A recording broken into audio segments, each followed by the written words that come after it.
tomonao mandrakarivo amintsika rehetra riavana ny fahasoavana sy ny fiadanana Au nom de Dieu notre Père et Jésus-Christ notre Seigneur, vous sont multipliés. Les psaumes 103, Psaume 103, versets 8 à 16. Suite à quoi nous allons passer au chant.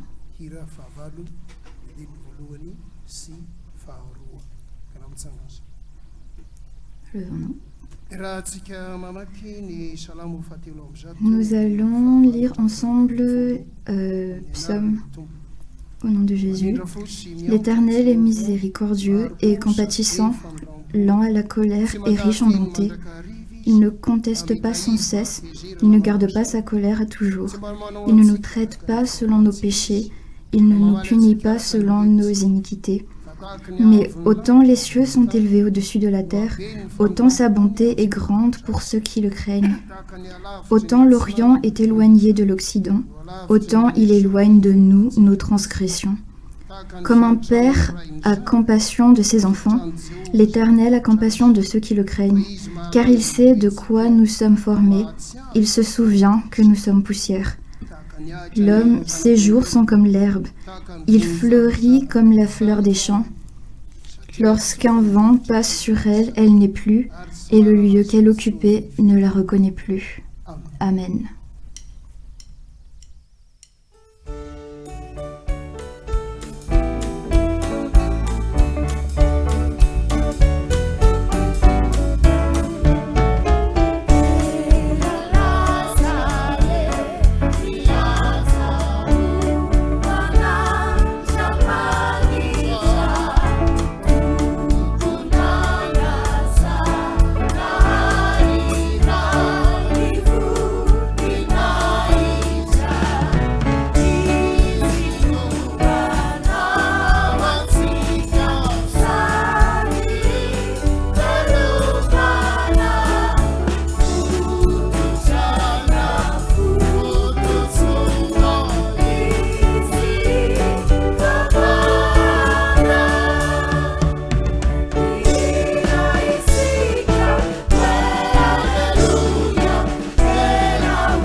Ho anao tokoa Andriamanitro rainay noho ny amin'ny Jesous Christy. Tu es notre Père en Jésus-Christ qui nous a dit que toi, tu nous as créés, tu es notre Seigneur, tu es notre Dieu, car par le Saint-Esprit qui est en nous, tu es aussi notre Père. Nous te remercions pour ce premier jour de la semaine du Saint-Esprit. Tu nous guides à nous poser autour de ton siège royal pour lire et pour entendre ta parole. Guide-nous, Saint-Esprit, au nom de Jésus-Christ. Amen. La parole de Dieu auquel nous allons lire aujourd'hui, nous en avons deux. Le premier, c'est l'évangile que nous allons prêcher ce dimanche. Et aujourd'hui, ce sera le Jean chapitre 20, versets 21 au 23. Nous allons le lire dans le dialecte Betsamsaraka du Sud. Jean chapitre 20, 21 au 23. Puis je vais lire le Jean chapitre 4, versets 7 à 26, auquel nous allons tirer l'enseignement pour aujourd'hui.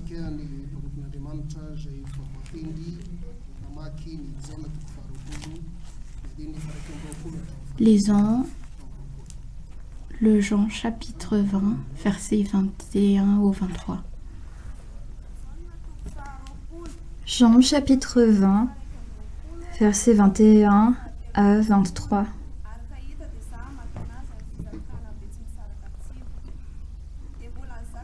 Jésus leur dit de nouveau, « La paix soit avec vous. Comme le Père m'a envoyé, moi aussi je vous envoie. » Après ces paroles, il souffla sur eux et leur dit, « Recevez le Saint-Esprit. Ceux à qui vous pardonnerez les péchés, ils seront pardonnés.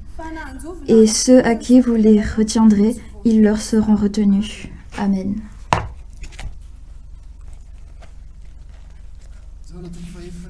Jean chapitre 4, versets 7 à 26. Jean chapitre 4, versets 7 à 26. Au nom de Jésus. Une femme de Samarie vient puiser de l'eau. Jésus lui dit, « Donne-moi à boire. » Car ses disciples étaient allés à la ville pour acheter des vivres. La femme samaritaine lui dit, « Comment toi, qui es juif, me demandes-tu à boire, à moi qui suis une femme samaritaine ? Les Juifs, en effet, n'ont pas de relation avec les Samaritains. » Jésus lui répondit, « Si tu connaissais le don de Dieu et qui est celui qui te dit « Donne-moi à boire », tu lui aurais toi-même demandé à boire et il t'aurait donné de l'eau vive. »« Seigneur, lui dit la femme, tu n'as rien pour puiser et le puits est profond. D'où auras-tu donc cette eau vive ? Es-tu plus grand que notre père Jacob qui nous a donné ce puits et qui en a bu lui-même ainsi que ses filles et ses troupeaux ? » Jésus lui répondit, « Quiconque boit de cette eau aura encore soif. Mais celui qui boira de l'eau que je lui donnerai n'aura jamais soif. Et l'eau que je lui donnerai deviendra en lui une source d'eau qui jaillira jusque dans la vie éternelle. » La femme lui dit, « Seigneur, donne-moi cette eau afin que je n'ai plus soif et que je ne vienne plus puiser ici. » « Va, lui dit Jésus, appelle ton mari et viens ici. » La femme répondit, « Je n'ai point de mari. » Jésus lui dit, « Tu as eu raison de dire, je n'ai point de mari. Car tu as eu 5 maris, et celui que tu as maintenant n'est pas ton mari. En cela, tu as dit vrai. » « Seigneur, lui dit la femme, je vois que tu es prophète. Nos pères ont adoré sur cette montagne, et vous dites-vous que le lieu où il faut adorer est à Jérusalem. Femme, lui dit Jésus, crois-moi, l'heure vient où ce ne sera ni sur cette montagne, ni à Jérusalem que vous adorerez le Père. Vous adorez ce que vous ne connaissez pas. Nous adorons ce que nous connaissons, car le salut vient des Juifs. Mais l'heure vient, et elle est déjà venue, où les vrais adorateurs adoreront le Père en esprit et en vérité, car ce sont là les adorateurs que le Père demande. Dieu est esprit, et il faut que ceux qui l'adorent l'adorent en esprit et en vérité. La femme lui dit, « Je sais que le Messie doit venir, celui qu'on appelle Christ. Quand il sera venu, il nous annoncera toutes choses. » Jésus lui dit, « Je le suis, moi qui te parle. » Sanctifie-nous par la vérité, ta parole est vérité. Amen. Chers amis en Christ, il y a beaucoup d'enseignements à propos de Dieu, mais pour aujourd'hui, nous allons voir ce que Jésus dit à propos de Dieu le Père. Donc, ici, ce n'est pas un homme qui parle, mais Jésus qui est le Fils de Dieu, lui-même. C'est lui-même qui dit, dans le verset 24, « Dieu est esprit, et il faut que ceux qui l'adorent l'adorent en esprit et en vérité. »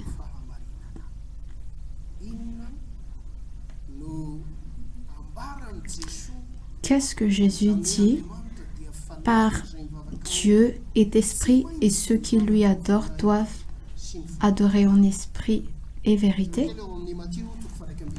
Voyez dans Matthieu chapitre 11.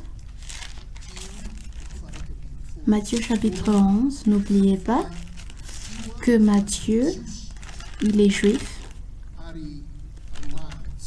Et en étant juif, c'est en étant juif qu'il écrit l'évangile pour les juifs chrétiens comme lui.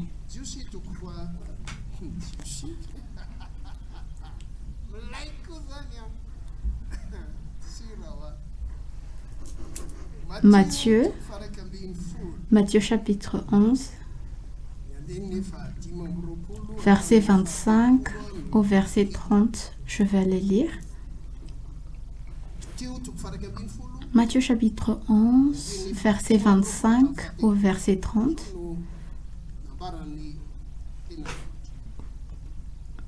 En ce temps-là, Jésus prit la parole et dit, « Je te loue, Père, Seigneur du ciel et de la terre, de ce que tu as caché ces choses aux sages et aux intelligents, et de ce que tu les as révélées aux enfants. Oui, Père, je te loue de ce que tu l'as voulu ainsi. » Tu l'as voulu ainsi. Lisons ensemble verset 27. Toutes choses m'ont été données par mon Père, et personne ne connaît le Fils si ce n'est le Père. Personne non plus ne connaît le Père si ce n'est le Fils et celui à qui le Fils veut le révéler. Venez à moi, vous tous qui êtes fatigués et chargés, et je vous donnerai du repos. Prenez mon joug sur vous et recevez mes instructions, car je suis doux et humble de cœur, et vous trouverez du repos pour vos âmes, car mon joug est doux et mon fardeau léger. Parfois, le verset 20 au 23, c'est celui qu'on sache. Mais le verset 27, voyez bien ce que Jésus dit. Toutes choses m'ont été données par mon Père. Et personne ne connaît le Fils si ce n'est le Père. Personne non plus ne connaît le Père si ce n'est le Fils et celui à qui le Fils veut le révéler.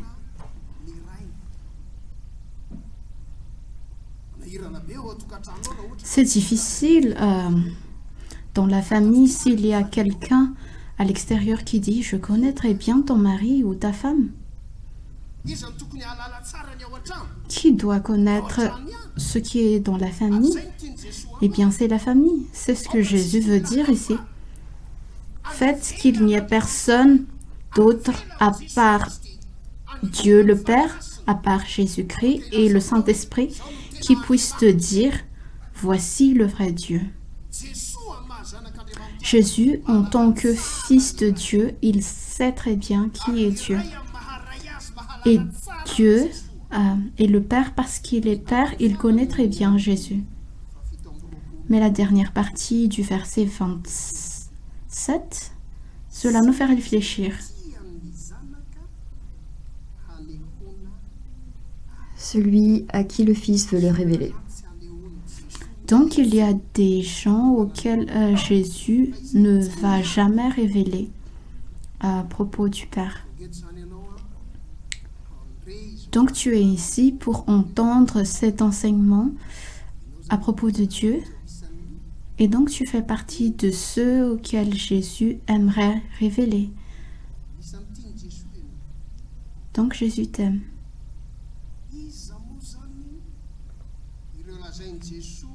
Donc, qui sont ceux auxquels Jésus a dit ici qu'il veut révéler? Revenons-en au verset 25. Jésus dit, « Je te loue, Père, Seigneur du ciel et de la terre, de ce que tu as caché ces choses aux sages et aux intelligents, et de ce que tu les as révélées aux enfants. » Pourquoi? Verset 26. Tu l'as voulu ainsi. Donc, ce que Jésus dit ici, c'est que ce n'est pas les sages et ceux qui pensent qu'ils sont sages. Donc, ceux qui sont universitaires ou d'autres encore, ce sont des gens qui ont déjà une idée précurseur, ils ont déjà une idée précise et quand on leur donne de nouvelles choses, ils ne les prennent pas. Et Jésus dit, je ne vais jamais révéler à propos du Père à ces gens-là, mais je vais les révéler aux enfants. Dans la Bible, enfant veut dire en grec, nétios. Nétios.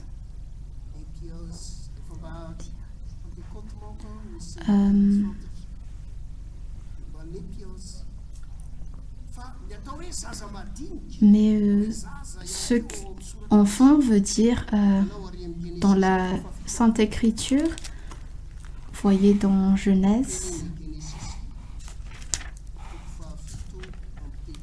27.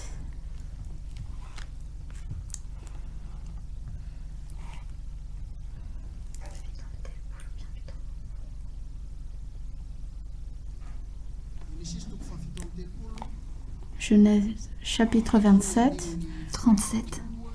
37. Je vais lire. Voici la postérité de Jacob. Joseph, âgé de 17 ans, faisait paître le troupeau avec ses frères. Quel âge a un enfant? 17 ans. Levez la main ceux qui ont 17 ans et moins de 17 ans. Levez-vous. Tous ceux qui sont des enfants, levez-vous. Et nous, adultes, observons à quoi ressemble un enfant. C'est ça, les enfants, à cette époque.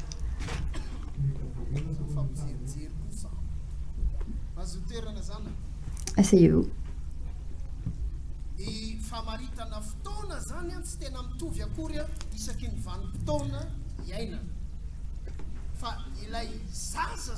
Un enfant, selon Jésus, c'est-à-dire 17 ans et moins, sont des personnes qui aiment apprendre,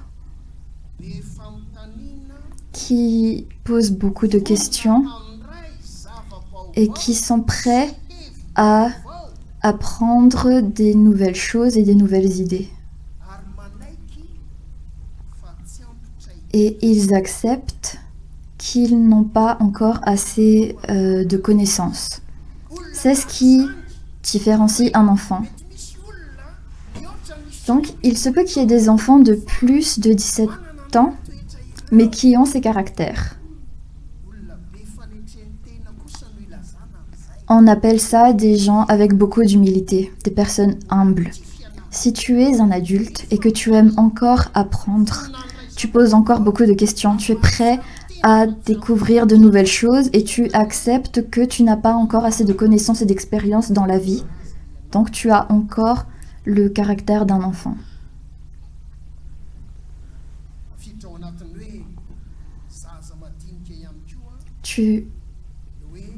Ce qui fait aussi partie d'un enfant, c'est quelqu'un qui sent qu'il doit encore entièrement dépendre de ses parents, mais il ne peut pas voler de ses propres ailes. Il doit entièrement dépendre de ses parents. Et c'est là l'idée que Jésus veut montrer quand il parle de Dieu le Père et Jésus le Fils. Une relation que l'on ne peut rompre. Ça me fait penser à une personne qui avait 80 ans. Il a un fils qui est déjà marié, qui a déjà des enfants. Ils ont même déjà des petits-fils.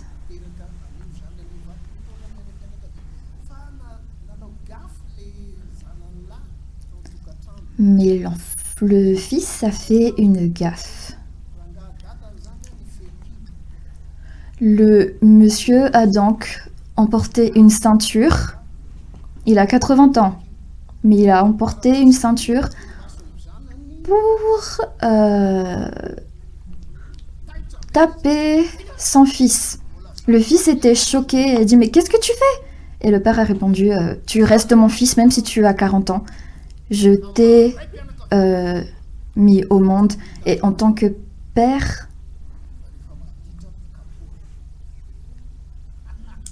il faut qu'on voit que quand tes enfants ont fait une bêtise, ils doivent être grondés, punis.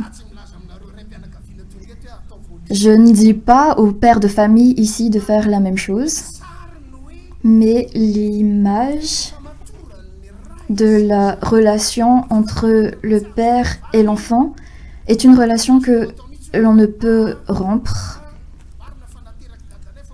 Tu ne peux pas du tout te dire que c'est bon, c'est vrai que mon père m'a mis au monde, mais c'est bon, c'est plus mon père maintenant. Tu n'as pas le droit de faire ça. De même, un père n'a pas du tout le droit de dire c'est pas du tout mon enfant. Il y en a des pères qui abandonnent leurs enfants, mais ça reste leurs enfants. Et c'est ça ce que Jésus veut dire ici.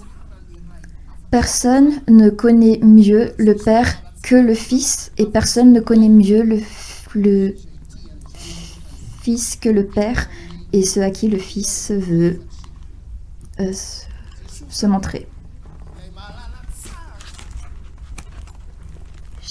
Jésus connaît bien le Père quand il dit « Dieu est esprit » et il faut que ceux qui l'adorent, l'adorent en esprit et en vérité.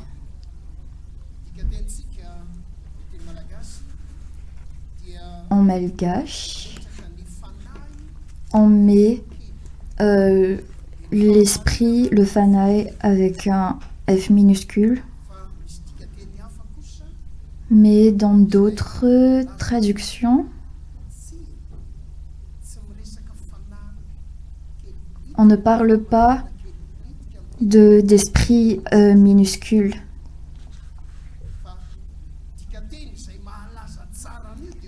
La traduction qui l'exprime mieux est esprit avec un E majuscule. Ceux qui l'adorent doivent l'adorer en esprit majuscule et en vérité majuscule. Durant cette semaine du Saint-Esprit, nous allons expliquer pourquoi Jésus a dit ça. Que Dieu est esprit et qu'il faut donc que l'on prie au Saint-Esprit et en vérité, Jésus est la vérité. Nous allons découvrir ça demain et après-demain. Mais le terme Dieu et esprit, c'est ce que Jésus voulait bien représenter quand il parlait à la femme au puits. Et c'est ce qui a ouvert les yeux de la femme, qui lui a fait se rendre compte que « Oh, je vois que tu es un prophète ». Jésus parle à la femme samaritaine. La période de cette histoire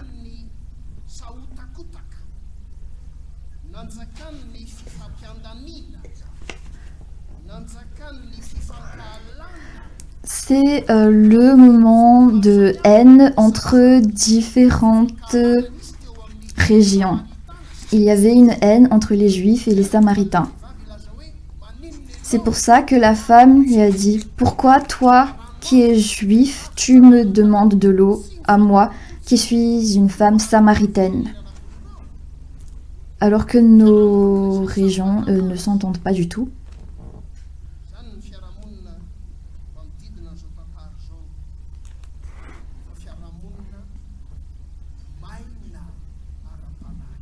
C'est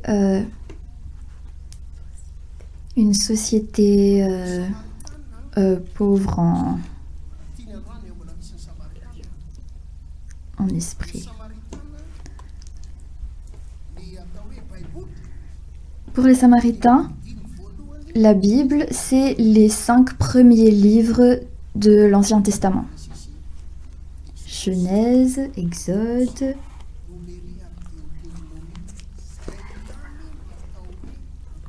voilà. Ce sont uniquement les 5 premiers livres de l'Ancien Testament qui sont considérés comme la Bible. À part ça, ce n'est pas la Bible. C'est ce qui est aussi différent pour les Juifs. Pour les Juifs, une Bible s'arrête à Malachie. Jésus sait très bien que cette femme ne connaît que les 5 premiers livres de la Bible. Donc quand Jésus lui a parlé de comme quoi Dieu est esprit, c'est quelque chose que cette femme connaît très bien. L'esprit dont parle Jésus ici est l'esprit que l'on retrouve dans le livre Nombre.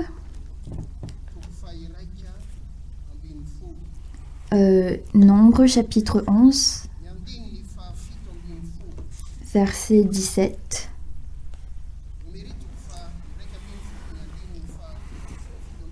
Verset 17. Dieu parle à Moïse. Au nom de Jésus, je descendrai et là je te parlerai. Je prendrai de l'esprit qui est sur toi et je le mettrai sur eux, afin qu'ils portent avec toi la charge du peuple et que tu ne la portes pas à toi seul. Il y a 70 autres hommes que Dieu a désignés pour diriger Israël.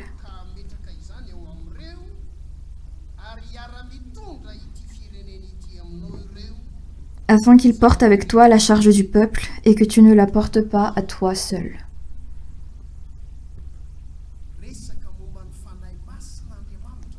Dieu parle du Saint-Esprit.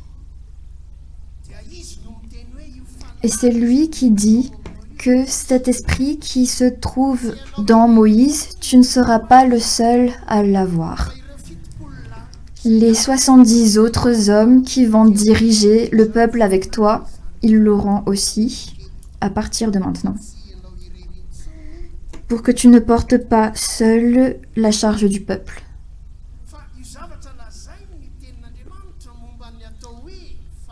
Mais ce que la parole de Dieu dit ici, c'est diriger un peuple. Donc quand on parle de diriger un peuple, ça inclut aussi soi-même. Moïse est une personne. Donc,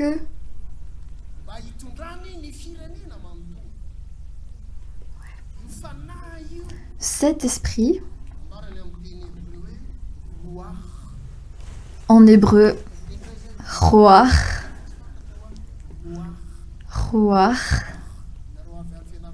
ceux qui viennent de Finaratsu, vous connaissez le terme Sakur Kota.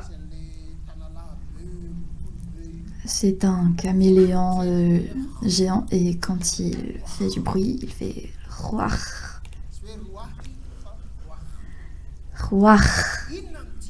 Qu'est-ce que l'esprit roach veut dire?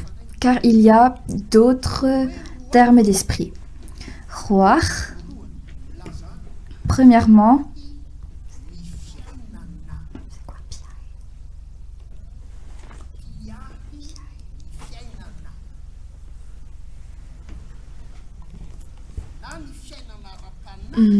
Roach veut dire celui qui veille sur la vie de l'esprit et la vie du corps.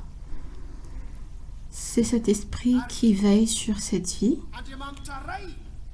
Et Dieu le Père, il est esprit. Et la vie de l'esprit et la vie du corps est balancée. La façon auquel Dieu entreprend, elle est balancée. La vie de l'esprit et la vie du corps. Car ça doit être impérativement la vie de l'esprit et qui dirige la vie du corps, même s'ils sont balancés. C'est pour cela qu'on dit que Dieu est esprit, parce que c'est lui qui dirige la vie, le balancement entre l'esprit et le corps, mais ce doit être l'esprit qui dirige. Premièrement, cela, et deuxièmement, esprit veut dire celui qui rassasie le corps par l'eau, celui qui rassasie le corps par l'eau et qui enlève la soif et qui donne de la nourriture et qui enlève la famine. Et celui qui donne la nourriture pour le corps et enlève la famine. C'est ce que Dieu, esprit, veut aussi dire. Et troisièmement, Dieu, esprit, veut aussi dire c'est celui qui rassasie l'esprit de l'homme par la parole que Jésus apporte. Celui qui rassasie l'âme de l'homme par la parole que Jésus apporte. Et celui qui donne la vie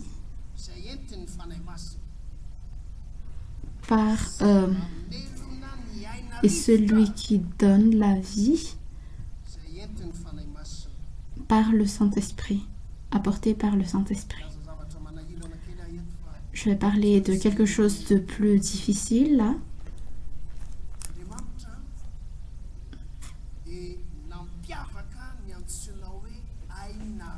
Dieu a séparé la vie.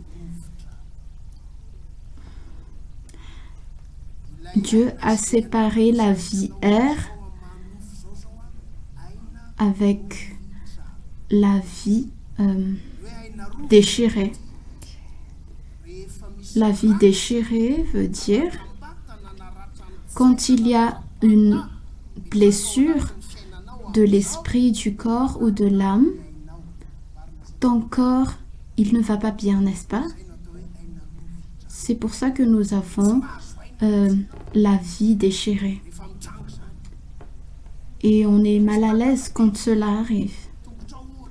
Quand il y a une grande blessure à tes pieds, c'est très difficile. Et tout le corps et même le cœur souffrent. C'est la vie déchirure. Voyons dans Corinthiens, 1 Corinthiens, chapitre 15.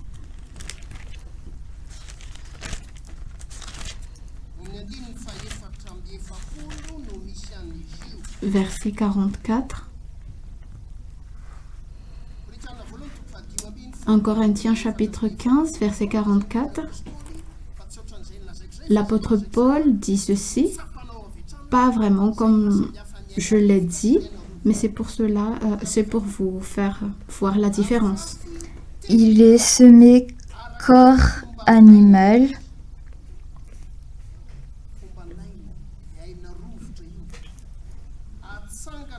Il ressuscite corps spirituel. L'esprit ici, c'est la vie R.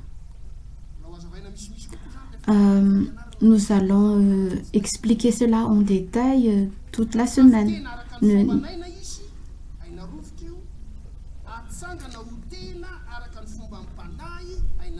S'il y a un corps animal, il y a aussi un corps spirituel.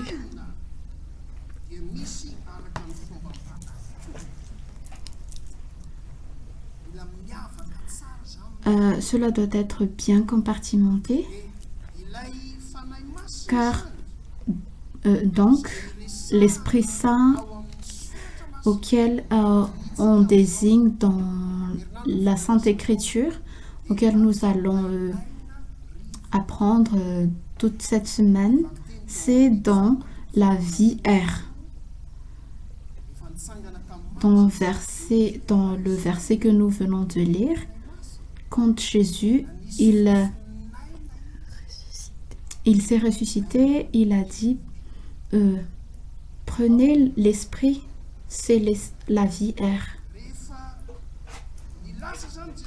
Donc, quand Jésus a dit que Dieu est esprit, Dieu donc est la racine d'une nouvelle vie, la vie R. Pas l'air que nous respirons normalement. Ce n'est pas seulement cela, mais c'est la vie que seulement le Saint-Esprit puisse donner. Et quand Dieu nous donne le Saint-Esprit, c'est ce Saint-Esprit-là qui devient le Seigneur de notre vie, de ceux qui acceptent de le prendre. Et c'est aussi celui qui est le Seigneur de notre mentalité, de notre pensée. C'est ce qui... l'Esprit donne une nouvelle mentalité. Donc, Dieu, Esprit, veut dire Dieu donne une nouvelle mentalité dans la vie de ceux qui croient en lui. Et quand ce Dieu Esprit est en nous, c'est ce qui donne le calme,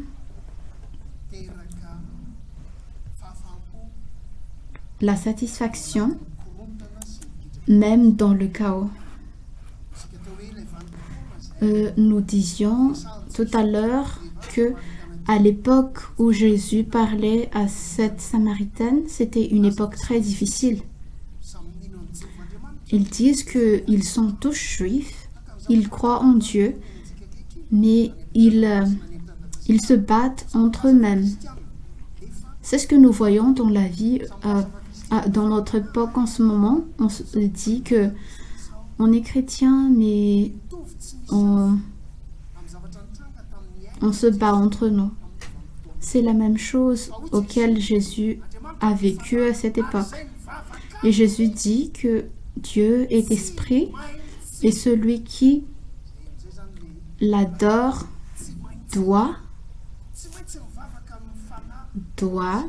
adorer par l'esprit et par la vérité. Si tu es vraiment à Jésus, si tu crois vraiment en Dieu le Père, donc tu ne seras jamais celui qui apporte le chaos dans l'Église et même dans ta famille. Nous devons bien nous remémorer de cela. Remémore bien cet enseignement.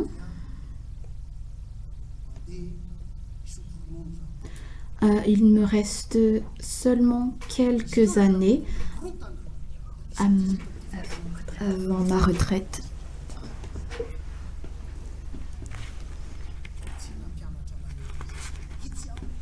Je ne vous ai jamais appris ça.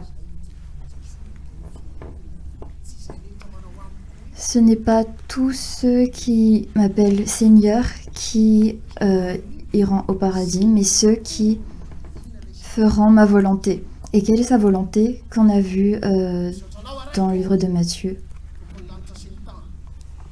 Nous te remercions, Seigneur, de ce que tu as caché aux sages et aux intelligents. Tu as caché. Donc les gens qui se croient sages ou intelligents, c'est eux généralement qui sèment la discorde à l'église. Mais tu l'as révélé aux enfants. J'aimerais que vous compreniez vraiment. Ok, la semaine de Saint-Esprit, c'est quoi le Saint-Esprit? Mais c'est vraiment ta vie qui est touchée par ça.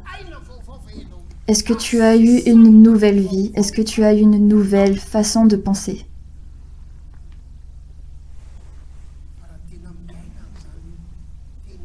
Mais si tu vis vraiment la parole de Jésus, Dieu, Esprit, ceux qui l'adorent doivent l'adorer en esprit et en vérité.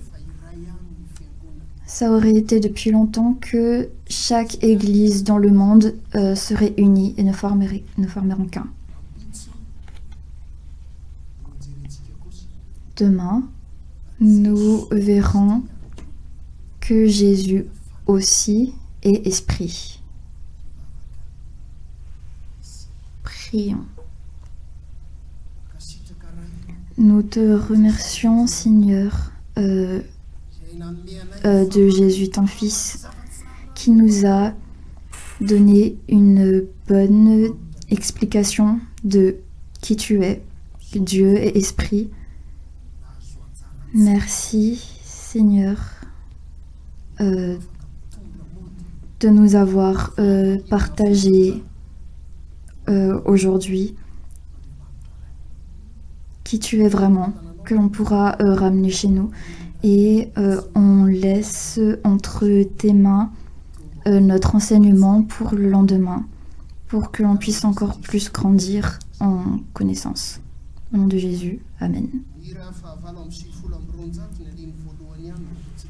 Nous allons maintenant passer au chant après la bénédiction. Dieu, le Père de Jésus, nous guidera dans notre vie avec le Saint-Esprit, car nous sommes ses enfants et il nous donne une nouvelle vie pour affronter cette vie jusqu'à la fin. Amen.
À Dieu seul soit la gloire, au nom du Père, du Fils et du Saint-Esprit.